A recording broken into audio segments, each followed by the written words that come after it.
zaɓi lamba ko? So a gaskiya babu abin da ya sa ni na yi wannan magana da ku, musamman ku 'yan club na cikin gidan nan, sai don kishin wannan garin in terms of games da kuma wani abin da ya shafi irin wannan. Kamar yadda na gaya muku kafin ɗauka muku wannan alƙawari, na ce muku ni ina cikin garin nan kuma ba zan ji daɗin ko yaushe wai a zo garin nan ana ci ba, ko a banza dai, ko ba na cikin filin da yau in zan je wani gari na ji ku ne 'yan garin nan da nan aka je wasa wurin ku aka ci ku, dole I will feel it domin me ina nan. So ganin hakan ne shi yasa na ce to bari in dan putin wani point na wanda zai boosting mind na players, do kuma mun yi nasara duk da cewa ba wai don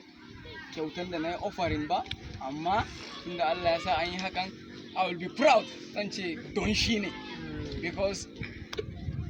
I started kuma we succeeded. So don haka ina muku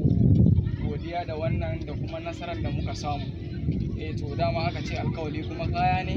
to na ɗauka muku alkawari akan ce ma dama idan aka yi wannan wasa, in har Allah ya sa muka ci aka ci su,